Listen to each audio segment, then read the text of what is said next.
Welcome to Zoe Crossdressing. Rain traced soft patterns across the glass, its steady rhythm mixing with the distant wail of a siren somewhere in the city.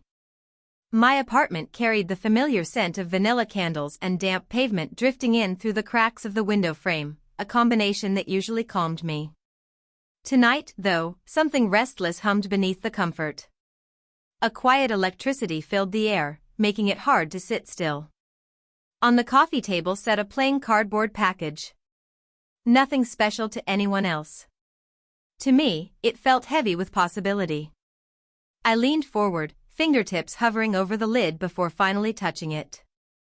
Inside were things I had only allowed myself to imagine in fragments before: soft fabrics, sheer textures, gentle colors that suggested a version of me I rarely acknowledged out loud. Each item felt less like clothing and more like a doorway.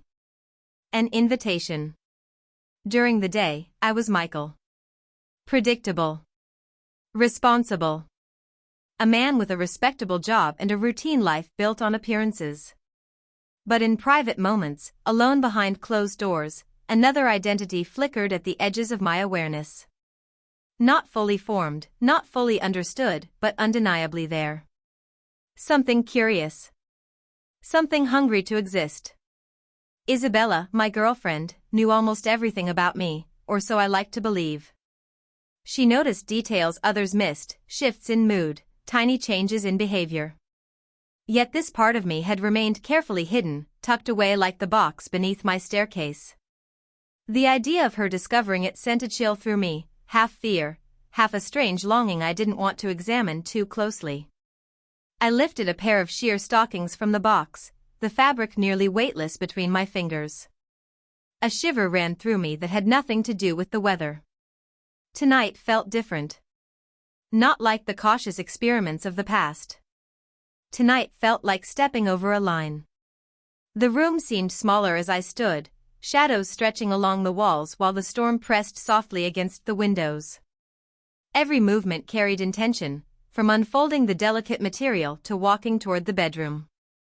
It felt ceremonial, almost sacred, as though I were preparing for something irreversible. This wasn't really about clothing. It was about permission. About confronting a piece of myself I had kept locked behind routine and expectation. When the front gate clicked earlier and Isabella's footsteps faded down the street, the house had fallen into a silence that felt almost conspiratorial. Opportunity wrapped in stillness. I hadn't planned to act today, but the moment had opened like a door, and I had stepped through before doubt could stop me. Upstairs, sunlight filtered through half-closed curtains, painting soft bands across the bed. I locked the door, the sharp click echoing louder than it should have. Sitting down, I rolled the fabric between my hands once more, heart racing. Then I slipped one foot in. The sensation climbed slowly, hugging my legs with smooth precision. My breathing turned shallow as the material settled into place. Standing up, I caught my reflection in the mirror. Something had shifted. Subtle but undeniable. My posture changed. My awareness sharpened. Every movement felt deliberate, almost unfamiliar, as if I were learning my own body again from the beginning. Outside, thunder rumbled faintly, urging the moment forward. I stared at the reflection, recognizing both myself and someone new layered together. And deep down, I understood. Once you begin to see yourself differently, you can never completely return to who you were before. I glanced at the mirror across the room and stopped cold. Something inside me shifted in that instant.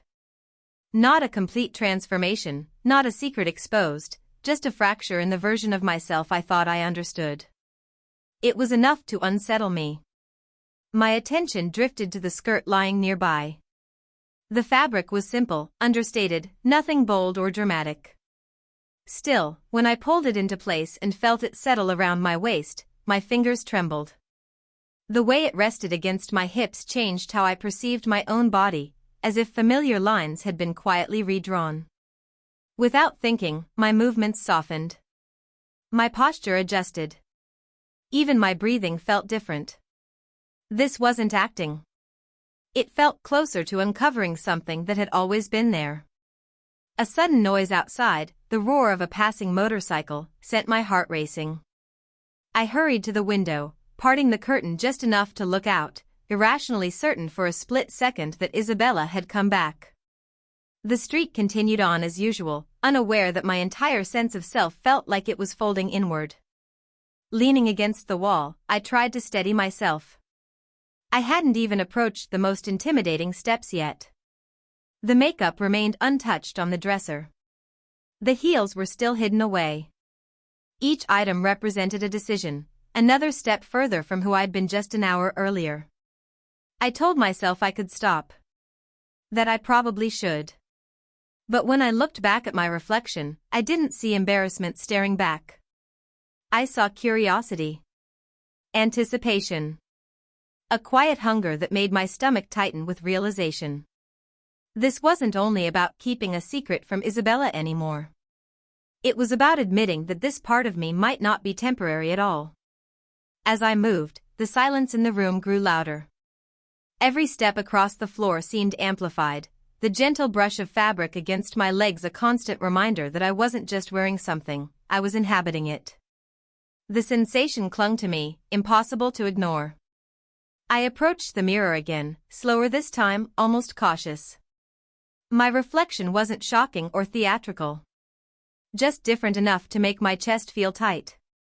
My legs looked smoother, the skirt sitting naturally now, no longer something I had to think about.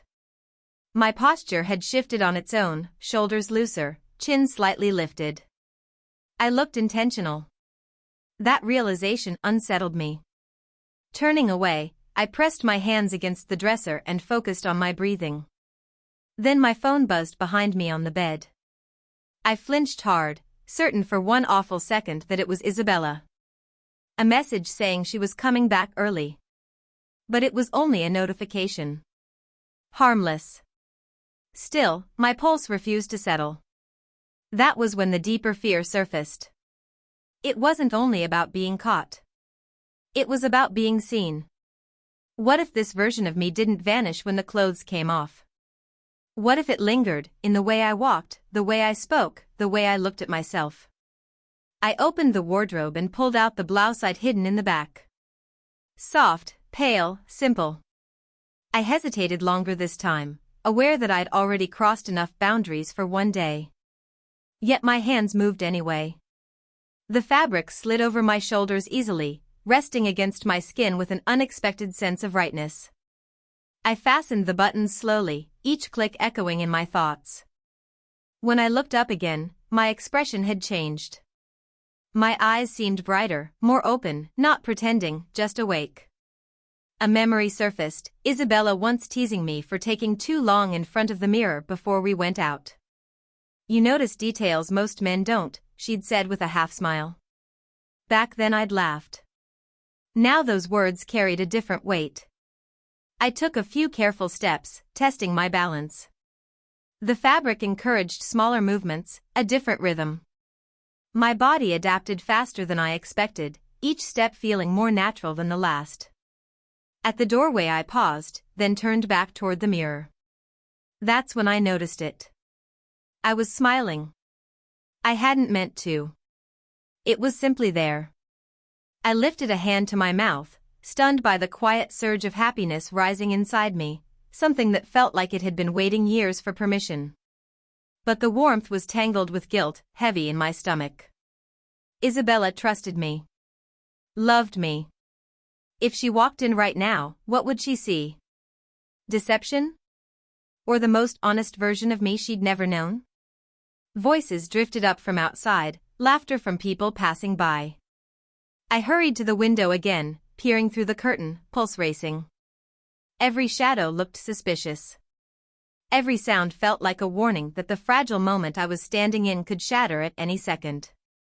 I stumbled back until my shoulders met the wall, suddenly aware of how vulnerable I felt. Not because of what I was wearing, but because of what it meant. I was standing there wrapped in a truth I had never spoken out loud, and the longer I remained like that, the harder it felt to imagine returning to who I'd been before. My eyes flicked to the clock.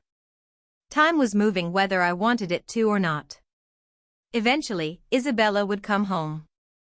That part was certain. The real question wasn't if something would happen. It was when. And as I stood there caught between excitement and dread, a single thought rooted itself in my mind, stubborn and impossible to ignore. If she walked in right now, I wasn't sure I would rush to change back. The first sound barely registered. Faint. Distant. Easy to dismiss. But my body reacted before my thoughts could catch up. I froze mid-step, heart pounding so hard it made me lightheaded. I listened, every sense sharpening, breath shallow. Then it came again. Footsteps. Outside. Close. I moved toward the window cautiously, the fabric brushing against my legs with each step, a constant reminder that I wasn't exactly in a state anyone should see. I eased the curtain aside just enough to look. A figure stood near the gate. My stomach dropped. It wasn't Isabella. Somehow, that felt worse. Our neighbor lingered there, phone in hand, the kind of observant, talkative man who noticed everything happening on the street. He glanced toward the house as though waiting for someone. For one terrifying second, it felt like his gaze might meet mine through the glass. I jerked back instantly, pulse roaring in my ears. Why was he here? Maybe he'd leave. Maybe he wasn't here for us at all. The doorbell rang. The sharp chime cut straight through me. I staggered backward, panic flooding my chest. It rang again, longer this time, more insistent. My first instinct was to run upstairs, tear everything off, erase any sign of what I'd been doing. But I looked down and realized there was no quick escape anymore. Nothing about this could be undone in seconds. Even the way I was standing felt altered. The bell rang a third time. I crouched slightly, mind racing, breath uneven. I couldn't let him see me like this. I couldn't let anyone see me like this. The air felt thick, the walls too close. Then my phone buzzed. A message from Isabella. I might be back earlier than expected. My vision blurred. Earlier meant soon. Minutes, not hours. A sound escaped me, somewhere between a laugh and a sob, as the realization hit. Everything was converging at once. The neighbor outside. Isabella on her way home. No time left to prepare. The doorbell rang again. Slowly, I stood, legs trembling, and caught my reflection in the hallway mirror. For the first time, I didn't see panic staring back. I saw someone backed into a corner. And people in corners make decisions. I grabbed a cardigan from a nearby chair and pulled it on with shaking hands, hoping it might soften whatever could be seen if the door opened. I took a step toward the entrance, then stopped. If I opened that door, something would change permanently. Even if nothing obvious happened. Even if he didn't notice. I would know. I turned away, pressing my back against the door as if my weight alone could convince him to leave. Eventually, the ringing stopped. Silence returned, but it felt heavier now, charged with expectation. I slid down to the floor, knees pulled close, the fabric stretching softly as I moved. The dark surface of the door reflected a faint version of me back. I wasn't hiding anymore. I was waiting. Waiting to be found. Waiting to decide who I would be when that moment came. And somewhere beneath the fear and guilt, a quiet certainty whispered, if Isabella walked in right now, I might not beg her forgiveness. I might ask her to understand. I was still on the floor when another sound reached me. Not the bell. Keys. My breath stopped completely. The metallic scrape at the lock was unmistakable, too close to be imagined. I scrambled up, legs unsteady, balance unfamiliar. My mind screamed at me to run, to undo everything, to disappear back into safety. But I didn't move fast enough. The fabric shifted as I stood. Sensations clung to me. I caught my reflection again in the glass cabinet near the stairs. And froze. I caught my reflection in the cabinet glass and something inside me steadied. I didn't look frantic or exposed. I looked composed. Ready, in a way that frightened me more than panic ever could. The lock clicked. I stood in the hallway, pulse hammering, hands hanging at my sides, every nerve alive. On the other side of the door I could hear her pause, the familiar hesitation she always had before stepping in. A routine moment that suddenly felt loaded with consequence. The door opened. Isabella walked in, and her eyes found mine immediately. Time seemed to collapse inward. She didn't react the way I had imagined 100 times. No shock, no raised voice, no turning away. She simply looked at me, taking everything in. The silence stretched until it almost hurt. I felt every detail of myself under her gaze, the fabric against my legs, the unfamiliar confidence in my posture, the truth standing plainly between us. I came back early, she said at last, her voice slow and measured. I nodded once. Words wouldn't come. Her gaze drifted downward briefly, then returned to my face. Careful. Analytical. Not angry. Not amused. Curious. How long? She asked. The question landed harder than any accusation could have. How long, what? My voice sounded softer than I expected. She stepped closer, not toward the door, but toward me. How long have you been doing this? There it was. The moment I'd feared for years. The dividing line between denial and honesty. I didn't plan for you to see, I said quietly. But I didn't plan to stop either. She studied me as if seeing someone new layered over someone familiar. Maybe she was. This isn't a joke, she said. I know. Then explain. I could have minimized it. Made excuses. Pretended it was temporary curiosity. Instead, the truth came out. It makes me feel real. The words settled in the space between us. Her expression shifted, something unreadable moving behind her eyes. She exhaled slowly and leaned back against the wall, like she needed a moment to absorb it. You look comfortable, she said after a pause. I hadn't realized how much I needed to hear that until my chest tightened. I expected panic, she continued. Shame. So did I admitted. A short, sharp laugh escaped her. You're standing there like you've already decided. I hadn't fully. But I was closer than I'd ever been. Footsteps passed outside, voices drifting by the house. Her attention flicked toward the window, then back to me. If someone sees you like this, she said carefully, there's no going back. I know. Another silence followed, heavier than the last. Don't change, she said. My heart slammed hard against my ribs. What? Not yet, she replied. I want to understand what I'm seeing. She stepped closer until I could smell her perfume, until denial wasn't possible. You're not hiding, she said. You're choosing. And she was right. Neither of us moved away. The air between us felt charged, stretched tight with unspoken meaning. I became aware of everything at once, her proximity, my vulnerability, the way the fabric against my skin no longer felt borrowed but claimed. My heartbeat was so loud I was sure she could hear it. She reached out. I flinched slightly but didn't step back. Her fingers brushed my arm first, light and careful, like touching something fragile she didn't yet understand. The contact sent a sharp jolt through me. You're shaking, she said.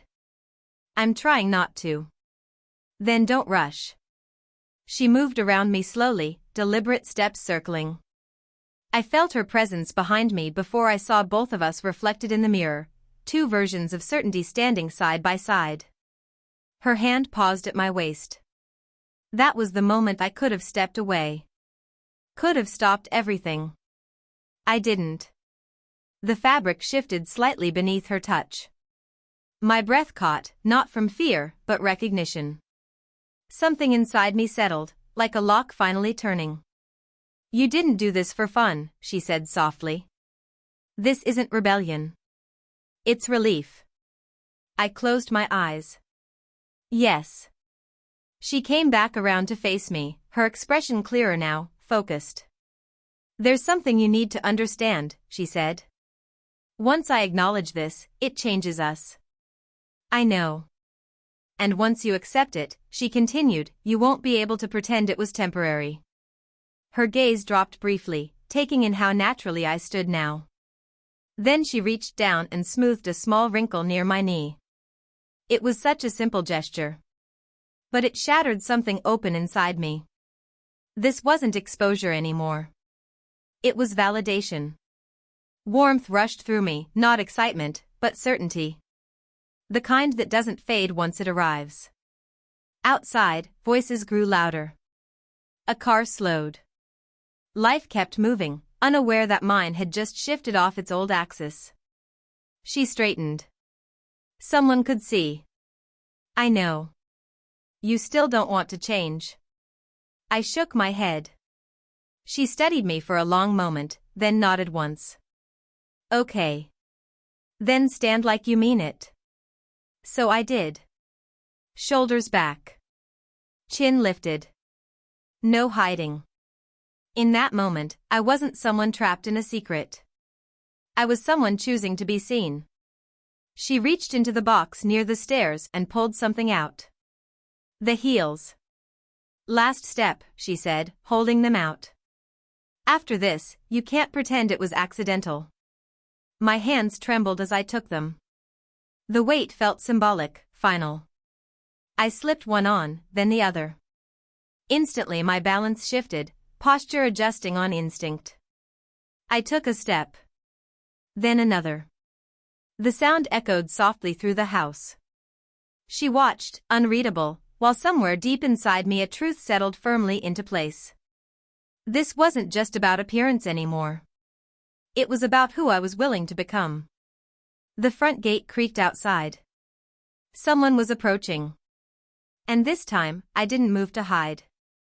When the sound faded, reality finally hit me. My legs trembled, not from the shoes, not from fear, but from the magnitude of what had just happened. The air felt dense, almost heavy. I stood near the doorway, staring toward the gate, replaying the neighbor's earlier expression in my mind. Shock. Confusion. Something close to fear. And beneath it all, recognition. I hadn't tried to explain. I hadn't hidden. I hadn't pretended. For the first time, I had simply existed in the open. I had remained there without hiding, without retreating. Simply myself. Isabella reached back and closed the door. The latch clicked into place, the sound echoing down the hallway. It used to signal comfort, privacy. Now it sounded heavier, almost like a decision being sealed. You didn't even hesitate, she said softly. I wanted to, I admitted. But I couldn't. Her eyes stayed on me, studying in a way that felt deeper than observation. It was as if she was reevaluating every memory, every assumption she'd ever made about me. You understand what this means, right? I nodded. He'll talk, she continued. Maybe not today. Maybe not tomorrow. But people like him don't sit on things that make them uncomfortable. I know. And when he does, she said, you won't control how the story gets told. That struck harder than anything else. For years, the secret had been mine. Even when it scared me, I still owned it. Now it was loose, exposed to interpretation. Anyone could reshape it, exaggerate it, turn it into something unrecognizable. I leaned against the wall, a wave of dizziness passing through me. What if this was a mistake? I asked. She didn't answer right away. Instead, she stepped forward and adjusted the cardigan on my shoulders, a small, familiar gesture that somehow grounded me. Was it? She asked quietly. I opened my mouth, but no words came. Because the truth was complicated. The panic I'd expected never arrived. There was no surge of regret, no desperate urge to undo anything. Just an odd calm layered over a deeper fear. What scares you more? She asked. Being seen like this, or going back to pretending none of it happened? The question lodged inside me. Outside, voices drifted past again, someone laughing, a car rolling slowly down the street. Ordinary life brushing dangerously close to my reality. I looked down. Everything still sat perfectly in place. Nothing felt temporary anymore. It felt claimed. And suddenly, I realized something unsettling. Even if no one ever knocked again, I could never unsee myself like this. Isabella stayed where she was, arms loosely folded, watching with an expression I couldn't quite read. Not anger. Not reassurance. Something analytical, like she was already mapping out future consequences. You know, she said after a moment, people don't forgive what they don't understand. My throat tightened. I'm not asking them to. Her gaze sharpened. Are you sure? Because wanting acceptance and refusing to beg for it weren't the same thing. I shifted slightly, the faint sound against the floor pulling my attention back to how visible I was. She gestured toward the mirror at the end of the hall. Look. I did. This time the reflection didn't seem fragile. It looked steady, settled, almost inevitable. That's not someone experimenting, she said. That's someone choosing. The word landed heavily. Choosing meant responsibility. It meant ownership. No blaming curiosity or circumstance. I don't know how to explain this to people, I said. You don't, she replied immediately. You exist. Explanations invite arguments. Existence doesn't. That wasn't comfort. It was a challenge. She walked past me toward the window and lifted the curtain slightly, checking outside. Her posture seemed casual, but her voice carried weight. They'll notice eventually. Not right away. But this version of you, it leaves traces. I moved closer, standing just behind her. So what are you saying? She turned to face me fully. I'm asking whether this becomes something you hide again, or something you live with, consequences included. The word consequences echoed in my mind. Work. Family. Social circles. The speed at which admiration could turn into judgment. But when I imagined changing back completely, erasing everything, my chest tightened painfully. I don't think I can shrink this anymore, I said quietly. She searched my face, jaw tightening slightly. Then she nodded once. Then understand this, she said. If you don't hide, people won't always be kind. I'm not asking them to be. Her lips pressed together. I didn't say that to scare you. I said it to see if you'd flinch. I didn't. The silence that followed felt different from before. Not tense. Certain. She exhaled slowly. Then you should know something else, she said, her voice lower. I won't lie for you. That hurt. But it didn't break me. I wouldn't want you to, I replied. And something in her expression shifted. Maybe it was respect in her expression. Maybe surrender. I couldn't tell. Outside, a phone notification chimed, followed by the faint sound of someone saying our street name. Ordinary noises that suddenly felt loaded with threat. Isabella glanced down at her phone, read something, then turned the screen toward me. A message preview. A group chat. A familiar name. The neighbor. My stomach dropped. He's already talking, she said. Just like that, the fragile privacy of the moment shattered. The first notification came softly. Then another. Then several at once. I didn't need to read them to understand. My name had slipped beyond the walls of our house. It was moving now, person to person, message to message, growing into something I couldn't control. Isabella didn't soften it. They're curious, she said, scrolling. And curiosity turns into judgment faster than you think. I swallowed. What are they saying? She hesitated. That pause hurt more than anything she could have said. Some are confused, she answered carefully. Some think it's a joke. One person called it attention-seeking. My breath left me in a shaky rush. I didn't ask for attention. No, she replied. But to people who've never felt invisible, visibility always looks intentional. Outside, voices grew louder. Someone stopped near the house. Laughter followed, too close to be coincidence. My muscles tensed automatically, instinct urging me to retreat. I didn't. Instead, I walked toward the front window. Isabella stiffened. What are you doing? Listening. I stood where anyone passing could see me if they looked in. Not on display. Just present. The curtain shifted slightly with the airflow. Two silhouettes moved past. One slowed. Is that? A voice muttered. A second voice laughed, quieter, uncertain. Heat crept up my neck. Not shame. Exposure. Raw and undeniable. The kind that tests whether you'll collapse under it. My phone buzzed again. A direct message. Unknown number. Is this real? I stared at the screen.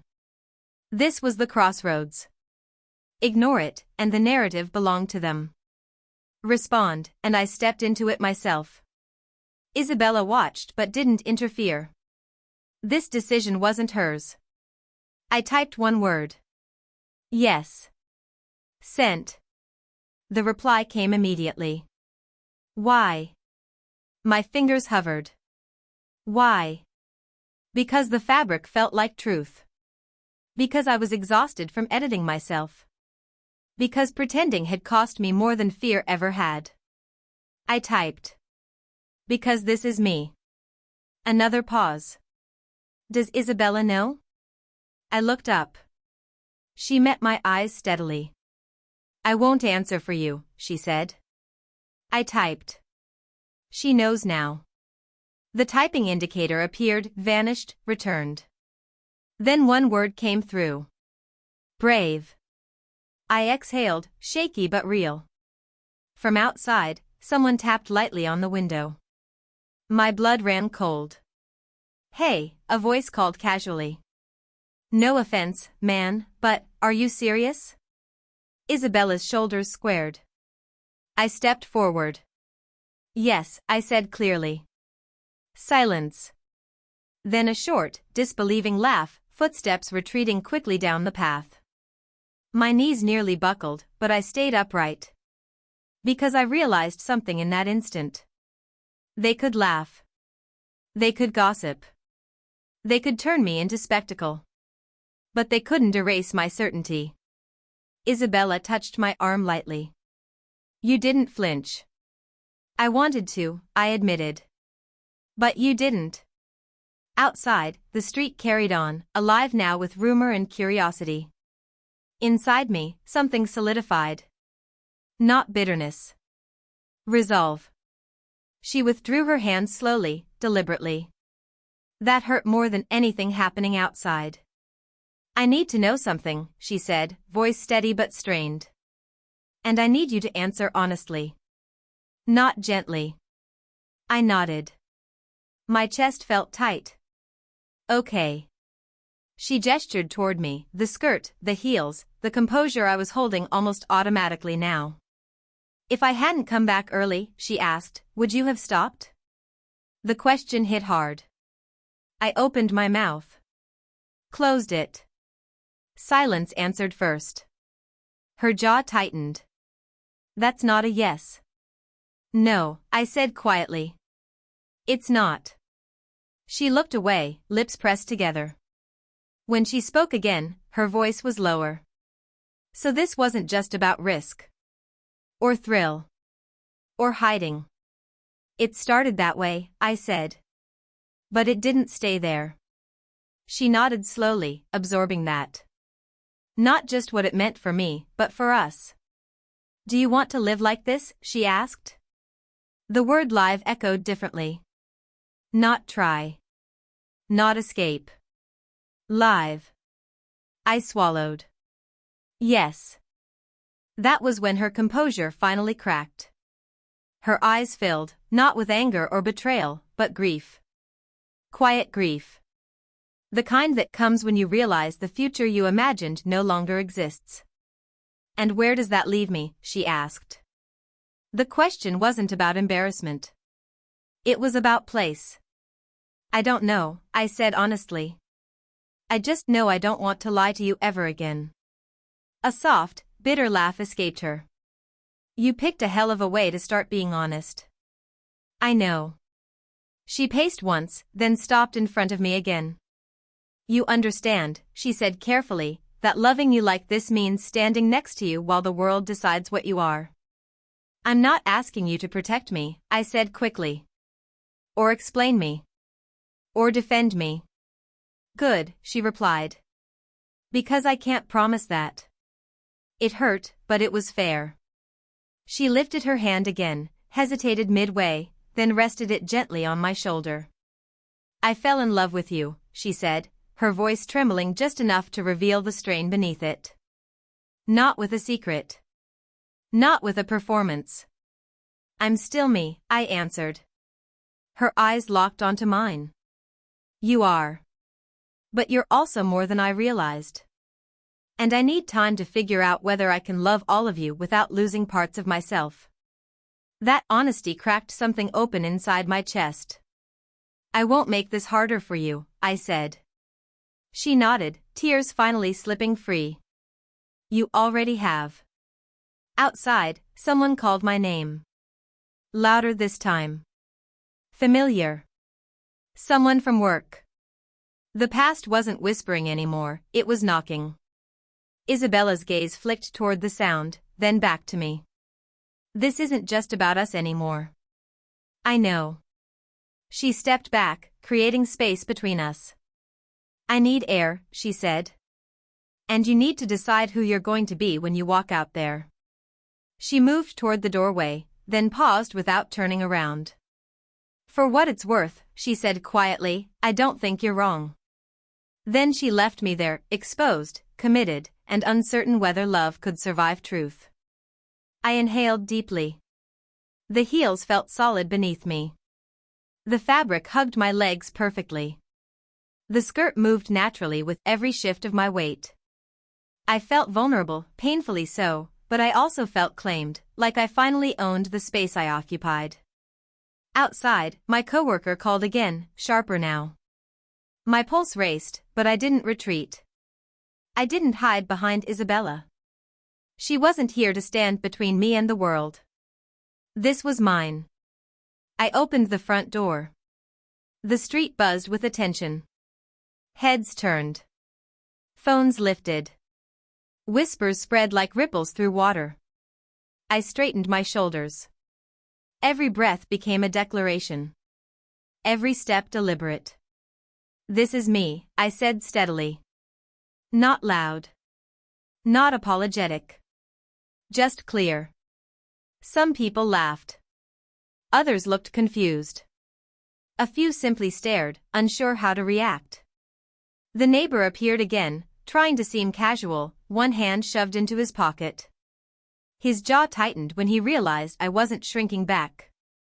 He muttered something under his breath, mockery mixed with surprise. I didn't care. My coworker approached cautiously. Wow, he said. Yes, I replied. It's real.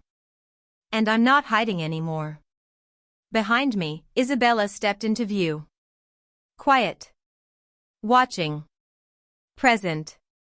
She didn't speak, she let me own the moment. A woman walking her dog paused nearby. That's bold, she said, almost impressed. Confidence like that? I gave a small smile. Not pride. Not arrogance. Just truth. Yes, I said. And necessary. The murmurs grew.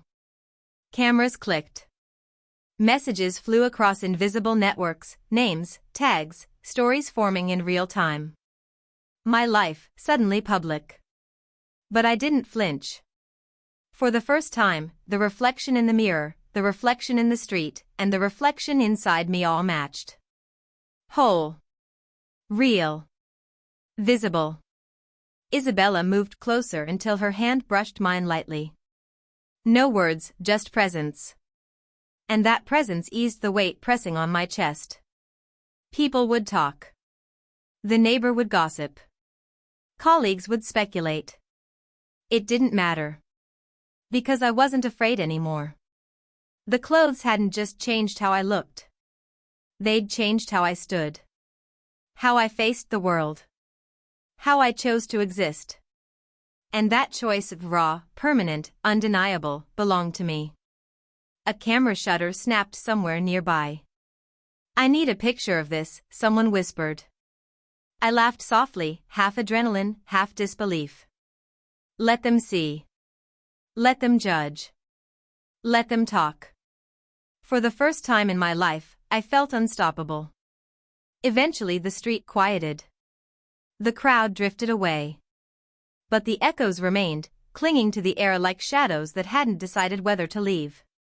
I stood at the threshold, evening breeze brushing against my legs, fabric shifting gently with the movement. Isabella stood beside me, steady, grounding, but distant. She hadn't spoken since I stepped outside. That silence said everything. She wasn't judging anymore. But she wasn't celebrating either. I glanced at her. Her eyes scanned the street with sharp awareness, like she already understood that the world beyond our gate wouldn't be kind to what I'd revealed. "Are you okay?" I asked quietly. She didn't answer right away. Instead, she tilted her chin slightly toward the gate. "Someone's coming," she said. My stomach dropped. The shadows of evening seemed to thicken, pressing closer. I didn't need to see who it was. Instinct already screamed danger. Footsteps echoed down the pavement, measured, deliberate, getting closer. My heart pounded wildly. Fear, yes. But also anticipation. The kind that makes your skin prickle and your senses sharpen. Part of me wanted to run. To disappear back into safety. But I couldn't. Not after everything I had claimed. The figure emerged from the dim light. Tall. Confident. Familiar. And completely unexpected. Someone who knew me. Someone who could unravel everything with a single sentence. "Well, this is a surprise," the voice called, smooth, teasing, with an edge underneath. I froze. The heels suddenly felt heavier.